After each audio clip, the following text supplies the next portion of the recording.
Allahu Akbar, Allah banyak menceritakan di surah An-Nur ini tentang sifat dan akhlak dari orang-orang munafik dan fasik. Bismillahirrahmanirrahim. Assalamualaikum warahmatullahi wabarakatuh.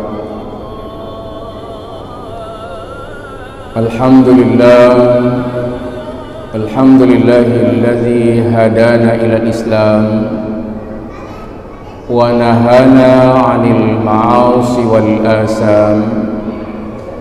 Asyhadu an la ilaha illallah wahdahu la syarika lah wa asyhadu anna Muhammadan 'abduhu wa rasuluh.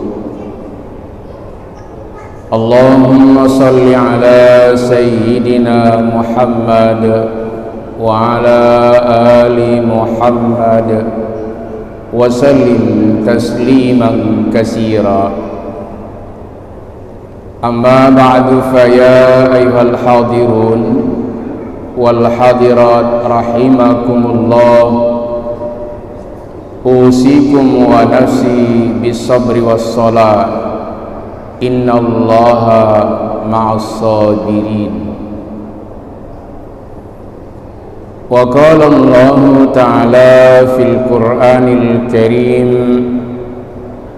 a'udzu billahi minasy syaithanir rajim. Bismillahirrahmanirrahim. Qul atii'ullaha wa atii'ur rasul fa in tawallaw fa innama 'alaihi ma hummila wa 'alaikum ma hummiltum wa in tuti'uhu tahtadu wa ma 'alar rasul illa al balaghul mubin. Sadaqallahul azim.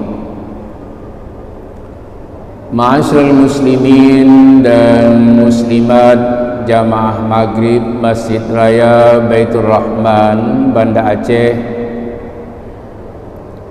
pendengar Radio Republik Indonesia, pendengar Radio Baitur Rahman, pendengar radio-radio swasta lainnya yang ikut dan turut menyiarkan halqah maghrib di Masjid Raya Baitur Rahman yang kita cintai ini, beserta seluruh jamaah ofisial atau pemirsa TV Masjid Raya Baitur Rahman Banda Aceh, di mana saja berada yang dirahmati Allah. Kita mulai kajian dan pengajian kita dengan selalu memuji Allah. Allahu Rabbul Alamin. Allah Tuhan pemilik alam. Allahul Wahidul Qahhar. Allah yang Maha Esa dan Allah yang Maha Perkasa. Allahu na'budu wa lahu nasta'in. Allah yang kita sembah dan kepada Allah lah kita memohon pertolongan dan perlindungan. Selawat dan salam kepada baginda yang mulia Nabi Muhammad sallallahu alaihi wasallam, Nabiullah wa Rasulullah, yang telah diutus oleh Allah untuk menyampaikan dakwah dan risalah, litukhrijan nasa minasyirki wal kufri ilal imani wat taqwa. Rasul diutus oleh Allah untuk mengeluarkan umat manusia dari alam kemusyrikan dan kekafiran menuju iman dan takwa. Litukhrijan nasa minal jahli ilal ilmi, untuk mengeluarkan umat manusia dari alam kebodohan ke alam yang berilmu pengetahuan, minadh dhulumati ilan nur, dari alam yang gelap gulita menuju ke alam cahaya ilahi, minadh dhalalati ilal hidayah, dari alam yang sesat menuju petunjuk dan hidayah Allah Azza wa Jalla. Ma'asyiral muslimin dan muslimat beserta seluruh jamaah pendengar di mana saja berada yang dirahmati Allah. Malam ini insyaallah kita akan melanjutkan pengajian kita tentang ayat-ayat akhlak dan ilmu akhlak yang diajarkan oleh Allah di dalam Al-Quran. Malam ini insyaallah kita mulai dari ayat 54, masih di surat An-Nur. Surat An-Nur ini diturunkan oleh Allah ketika Nabi sudah berhijrah ke Madinah Al-Munawwarah. Maka kalau kita lihat di pembukaan ayat tertulis surah An-Nur Madaniyah. Artinya surah An-Nur ini diturunkan oleh Allah ketika Nabi sudah berada di kota Madinah Al-Munawwarah. Allah banyak menceritakan di surah An-Nur ini tentang sifat dan akhlak dari orang-orang munafik dan fasik yang kerja mereka setiap hari menghina Rasulullah sallallahu alaihi wasallam, mencela Rasulullah sallallahu alaihi wasallam, bahkan ada di antara mereka di depan Rasulullah bermujamalah, berbasa-basi, tetapi di belakang Rasulullah mencela dan mencaci. Dan pernah saya sampaikan satu contoh tingkat kemunafikannya mereka itu terlalu berani. Bahkan di hari Rasulullah sallallahu alaihi wasallam tertimpa musibah, banyak orang yang datang ke rumah Rasulullah sallallahu alaihi wasallam ketika meninggal putranya yang bernama Ibrahim dari istrinya Maryah Al-Qibtiyah. Waktu itu Nabi sudah berada di kota Madinah Al-Munawwarah. Artinya peristiwa ini terjadi setelah hijrahnya Nabi Muhammad sallallahu alaihi wasallam dari Makkatul Mukarramah menuju Madinatul Munawwarah. Tingkat keberanian orang-orang fasik dan munafik ini di dalam menghina Nabi dan Rasul kita Muhammad sallallahu alaihi wasallam pada hari Allah menimpakan musibah, hari meninggalnya putranya yang bernama Ibrahim, Nabi mendapat ejekan dan hinaan. Apa kata mereka? Muhammad, nah itu coba kamu lihat, Allah memberikan musibah kepadamu, menimpakan sesuatu kepadamu yang menyusahkanmu. Artinya anak-anakmu yang kecil itu semua meninggal. Anak-anakmu ya Rasulullah, ya Muhammad, itu meninggal di waktu kecil, baik waktu kamu di Mekah maupun di Madinah ini. Berarti kamu tidak ada penerus, tidak ada orang yang mewarisi. Semua anak-anakmu yang laki meninggal di waktu kecil. Coba kamu lihat itu nabi-nabi lain. Nah, jadi rupanya si munafik ini baca juga sejarah-sejarah dahulu. Tuh kamu lihat Ibrahim ada anaknya jadi nabi, ada Ismail, ada Ishak. Ishak ada anaknya jadi nabi, Nabi Yakub.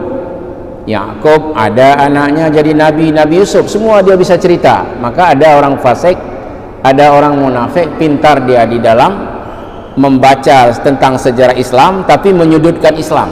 Itu ada, menghina Islam, dan bahkan itu terjadi pada diri Rasulullah sallallahu alaihi wasallam. Dia ceritakan sampai ke sejarah Nabi Daud, ada putranya yang bernama Sulaiman jadi nabi. Nabi Zakaria ada anaknya jadi nabi, Nabi Yahya. Dan engkau wahai Muhammad tidak ada penerus, tidak ada pewaris. Anakmu yang laki-laki semuanya meninggal di waktu kecil. Bagaimana jawaban Nabi dan sahabat-sahabat yang mendengar? Apakah Nabi akan membalas ejekan dan celaan dari orang-orang munafik ini? Nabi hanya berkata dan melihat jenazah anaknya, lalu berkata dan bersabda, wa inni bimutawaffika ya Ibrahim lamahzunun. Aku dengan wafatnya engkau wahai Ibrahim putraku amatlah menggundahkan diriku, amat menyedihkan. Rasul sedih bukan karena diejek, bukan karena dihina, karena memang harapannya Rasulullah sallallahu alaihi wasallam semoga Ibrahim ini tumbuh besar menjadi pemuda belia dan bisa mengikuti jejak ayahnya, yaitu Muhammad sallallahu alaihi wasallam. Nabi tidak menjawab, dan beberapa sahabat panas ketika dia mendengar ejekan dari orang-orang munafik, dan Nabi melarang supaya tidak dipukuli dan tidak dizalimi orang-orang yang sedang menghina Rasulullah sallallahu alaihi wasallam. Jadi ketika Nabi bersabar, Allah yang maha mendengar ejekan dari orang-orang munafik fasik di Madinah, Allah yang maha melihat pulang mereka, sepulangnya mereka dari rumah Rasulullah, apa yang terjadi? Semua kelompok orang fasik dan munafik yang baru saja menghina Rasulullah sallallahu alaihi wasallam dimusnahkan oleh Allah, yang sebenarnya tidak ada hujan, tidak ada mendung, tapi Allah mendatangkan petir yang amat dahsyat, dan semua kelompok munafik dan fasik ini dimusnahkan oleh Allah subhanahu wa ta'ala. Jadi dengan kesabarannya Rasulullah sallallahu alaihi wasallam, Allah yang maha mendengar, Allah yang maha melihat, dan Allah yang mengurus tentang kehidupan Rasulullah sallallahu alaihi wasallam. Dan dengan kesabaran Rasulullah, Allah menimpakan azab kepada setiap orang yang telah menghina dan mencaci Rasulullah sallallahu alaihi wasallam. Allah menurunkan ayat, walaupun orang fasik dan munafik ini tidak mau mendengar apa yang didakwahkan oleh Rasulullah, ya Rasulullah tetap berdakwah. Walaupun kepada orang fasik dan munafik yang selalu menghinamu, Allah menurunkan ayat, Kul ayyuhar rasul, sampaikan ya Rasulullah kepada semua orang-orang munafik dan orang-orang fasik yang ada di Madinah, sampaikan. Sampaikan ya Rasulullah. Jadi kalau kita lihat di kitab tafsir, Kul ayyuhar rasul lihaula'il munafiqin, sampaikan ya Rasulullah dakwah dan risalah kepada seluruh orang-orang munafik yang ada di Madinah ini. Apa dakwah Rasulullah? Kul ati'ullaha wa ati'ur rasul, taatlah kepada Allah dan taatlah kepada Rasul. Ini terjadi gejolak, nggak senang. Kok kita ini yang jelas menghinanya tetap dia dakwahkan taat kepada Allah, taat kepada Rasul. Rasul itulah Muhammad sallallahu alaihi wasallam. Tapi Nabi karena ini perintah Allah, ya Rasulullah wa ya Nabi Allah, Kul ayyuhar rasul, sampaikan ya Rasulullah wa ya Nabi Allah, ati'ullah wa ati'ur rasul, taat kepada Allah patuh kepada Allah dan taat kepada Rasul. Apa maknanya? Seperti yang sering kita sebut, amantu billah wa bima qala Allah, amantu bir rasul wa bima qala rasul. Yang dimaksud dengan taat pada Allah, beriman kepada Allah, beriman kepada semua firman-firman Allah, beriman kepada Rasul, dan beriman kepada semua sabda-sabda Rasul. Bagi orang munafik mana mungkin, jelas-jelas pada hari musibah saja dia berani mengejek, mencela, apalagi hari-hari biasa.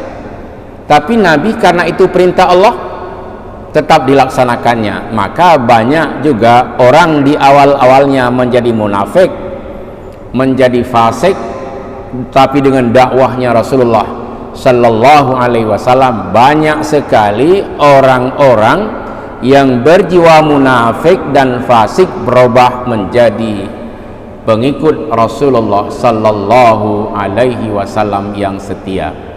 Memang disebutkan wa min ahlil madinati maradu 'alan nifaq.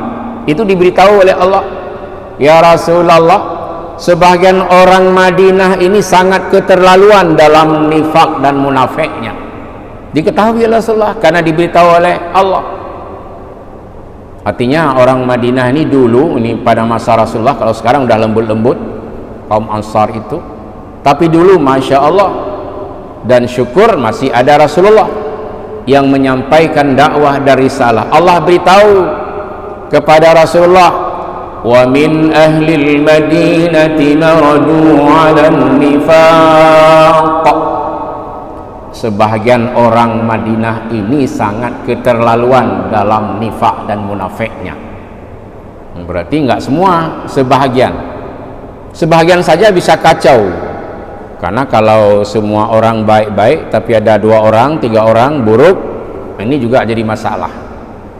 Misalnya ada orang kita ini orang Aceh, semuanya mau sholat, hanya beberapa orang saja yang menantang tentang perintah sholat, itu bermasalah juga di kampung-kampung. Jadi mereka masih hidup dalam keadaan munafik dan fasik. Tapi Rasulullah berani, di mana saja diperintahkan oleh Allah untuk berdakwah, Rasulullah datang berdakwah. Inilah ciri khas para nabi dan para rasul sejak masa rasul-rasul dahulu. Dan saya pernah menceritakan bagaimana Nabi Nuh alaihissalam berdakwah dihina oleh tokoh-tokoh yang merasa diri pintar. Dia bilang, Nuh, yang ikut kamu itu kan orang-orang bodoh. Nah, jadi yang menghina Nabi Nuh merasa diri pintar, bahkan dia katakan, gak apa-apa, biarkan saja Nuh itu berdakwah, Nabi Nuh itu berdakwah, gak lama lagi dia akan mati. Ternyata Allah memberikan kepada Nabi Nuh panjang umurnya, dan dia bisa berdakwah dalam waktu yang lama. Bahkan banyak sekali orang-orang yang telah menghinanya telah dimusnahkan oleh Allah Subhanahu wa ta'ala. Maka Nabi dan Rasul, alladzina yuballighuna risalatillah wa yakhshawnahu wa la yakhshawna ahadan illallah wa kafa billahi hasiba. Para nabi, para rasul, mereka adalah orang yang menyampaikan dakwah dan risalah. Mereka tidak takut kepada siapapun illallah, kecuali kepada Allah. Wa kafa billahi hasiba. Dan cukuplah Allah yang membuat perhitungan, artinya yang melindungi nabi dari berbagai macam ancaman, dari berbagai macam celaan, dari berbagai macam cacian, makian dan sebagainya. Allah yang memelihara para nabi dan para rasul. Jadi Allah yang mengurus. Nah, seandainya sebahagian akhlak nabi kita mengambil, sukses kehidupan kita ini. Misalnya ada orang maki-maki kita, mencela kita, kalau kita bisa bersabar, Allah turun tangan untuk menghalau orang-orang ini. Tapi pada umumnya kita nggak sabar, apa saja kata orang langsung dibalas. Inilah manusia biasa.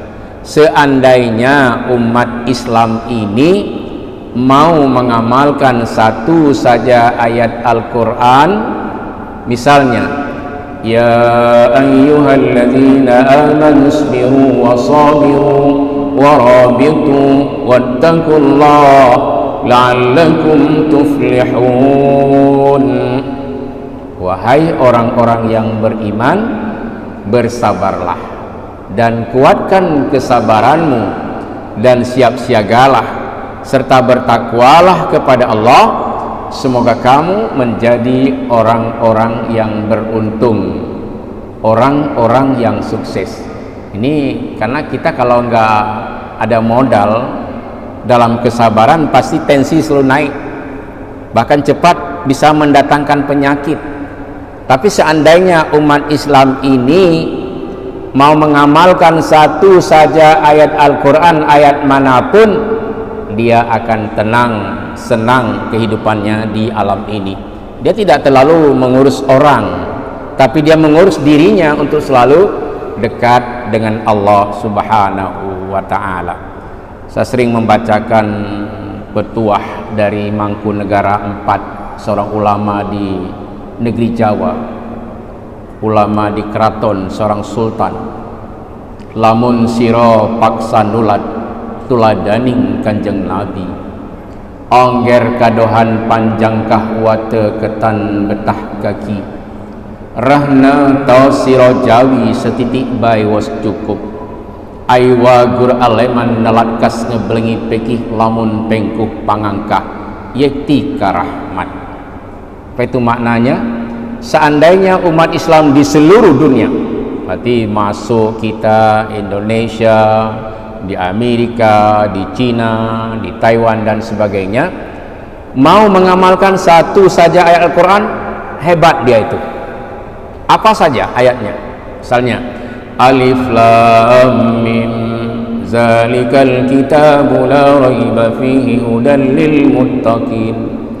Alif Lam Mim, inilah kitab yang tiada keraguan di dalamnya, petunjuk bagi orang-orang yang bertakwa. Sekarang coba tantang, baca dari awal sampai akhir, mana yang kira-kira mendatangkan keraguan? La raiba fihi, tidak ada keraguan. Banyak sekali orientalis orang-orang yang beli Al-Quran terjemahan dalam bahasa Inggris, dalam bahasa Urdu, dia coba untuk mencari kekurangan Al-Quran. Kadang-kadang baru satu ayat baca Al-Quran tertunduk dia, baru membaca Alif Lam Mim Zalikal kitabu la raiba fihi hudal lil muttaqin, masuk Islam. Belum banyak, dia coba, dia ulang-ulang. Di mana ya kekurangan Quran? Nya kurang dengan ceh patna kurang kena mida, kena pegah perangkapak bahwa Qurannya kurang. Tidak ada.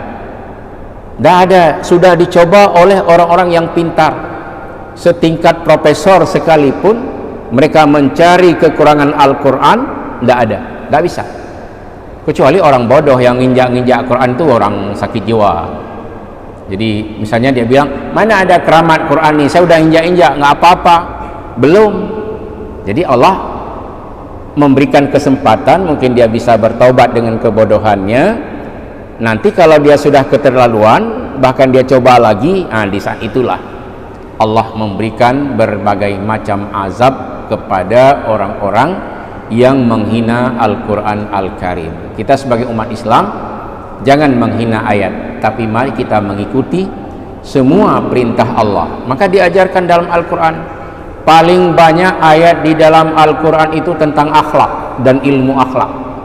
Kalau mau dibaca misalnya tentang ayat hukum, lebih kurang 750 ayat, baik di dalam kitab Ahkamul Quran yang ditulis oleh Ibnu Arabi maupun oleh Al-Jassas, ya sekitar itu 750 ayat. Tapi ayat tentang akhlak, hampir di semua halaman itu ada ayat-ayat tentang akhlak dan ilmu akhlak. Maka berakhlaklah secara Islam, jangan coba-coba untuk menantang Al-Quran, apalagi menghinanya. Saya sering membaca ayat, innalladzina yuhadduna Allah wa rasulahu ulaika fil azallin. Sesungguhnya orang-orang yang menantang Allah dan menantang Rasulnya, mereka adalah makhluk-makhluk yang hina. Nah, jadi ketika Allah memanggil rasulnya ya Rasulullah wa ya Nabi Allah, qul ayyuhar rasul lihaula'il munafiqin qul ati Allah wa ati'ur rasul. Ya Rasulullah, berdakwah sekali di hadapan orang munafik, karena di hadapan orang baik-baik ini seperti kita misalnya berdakwah kan enak, tapi Rasulullah disuruh oleh Allah berdakwah di depan orang munafik dan fasik. Sama seperti kita ini misalnya disuruh ceramah sekali di lembah hitam, di daerah orang-orang main judi, di tempat-tempat pelacur, di sana disuruh, bagaimana? Berani enggak kita? Maka harus kerjasama dengan yang berkuasa, ajak polisi, ajak tentara untuk berdakwah di tempat-tempat yang seperti itu. Saya ingat dulu di tahun 92, 93 ngajar keluarganya Pak Kasrem Merantanu Jiwa. Apa beliau itu bilang? Ustaz, di Banda Aceh ini ada kemungkaran-kemungkaran ya, seperti para pemain judi dan juga para pelacur. Ada pelacur-pelacur model kotor-kotor di pinggir-pinggir kali. Itu kalau sekiranya para ustadz mau, kami mau untuk berdiri di belakang. Karena kalau nanti tentara dan polisi yang turun, dianggapnya cari uang. Sangat buruk pemahaman masyarakat kepada tentara dan polisi pada waktu itu. Tapi beliau bilang, seandainya para ulama, para penceramah dan pendakwah mau berdiri di depan untuk berdakwah kepada mereka, kami siap untuk membacking-nya, untuk membantu. Maka lahirlah pada waktu itu tim pendakwah yang dibentuk oleh bidang Kesra di Kota Madia Banda Aceh. Waktu itu Pak Zahrul Fajri yang sekarang jadi Kadis Syariat Islam yang membidangi di bidang ini, dan saya salah seorang yang diajak untuk ceramah di hotel-hotel, di kantor-kantor, dan di tempat-tempat maksiat seperti itu. Dan alhamdulillah meskipun belum habis sampai dengan saat ini, tapi berkurang dengan adanya dakwah-dakwah yang dihadirkan kepada mereka. Ini cobaan bagi para pendakwah. Kalau Nabi kita udah tahu masyarakatnya di Madinah pada waktu itu munafik, fasik, sering menghina Nabi, itu yang disuruh oleh Allah. Tapi Nabi tidak takut. Nah, itulah Nabi, itulah Rasul. Hanya takut kepada Allah. Wala yahsyauna ahadan illallah. Tidak takut kepada siapapun illallah. Wa kafa billahi hasiba. Dan cukuplah Allah yang membuat perhitungan kepada para nabi, para rasul di dalam berdakwah, sehingga nyaman, aman.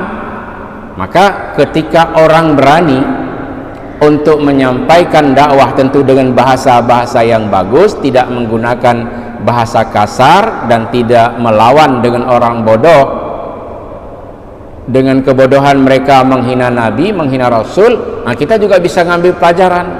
Ada orang ketika dengar dakwah langsung dia marah, berarti sudah pernah terjadi di zaman Rasul sallallahu alaihi wasallam.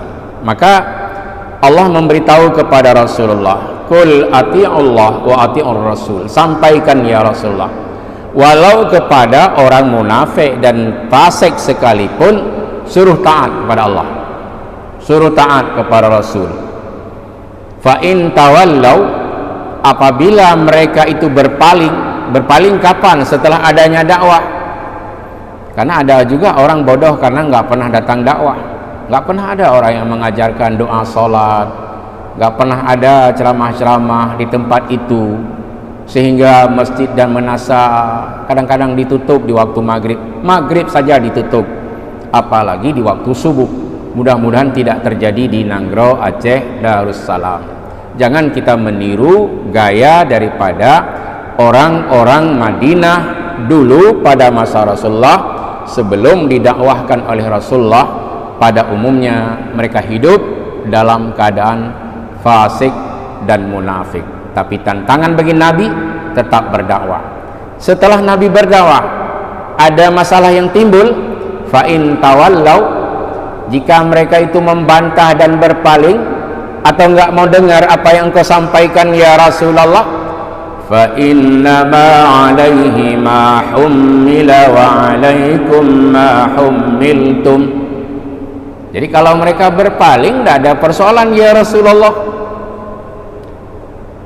Sesungguhnya Rasul itu hanya dibebankan oleh Allah untuk berdakwah dan menyampaikan risalah. Mengenai ada orang dengar, itu tidak ada dosa Nabi. Wa alaikum ma hummiltum, dan bagimu wahai penduduk Madinah, beban bagimu apa? Dengar dakwah itu, terima apa yang disampaikan oleh Rasulullah sallallahu alaihi wasallam. Jangan kamu membantah, jangan kamu menolak, apalagi kamu mencaci Rasulullah. Wa in tuti'uhu tahtadu. Kalau kalian semua mau patuh kepada apa yang disampaikan oleh Rasulullah, maka kamu akan hidup dalam keadaan mendapat petunjuk, dalam keadaan mendapat hidayah dari Allah. Wa ma 'alar rasuli illal balaghul mubin.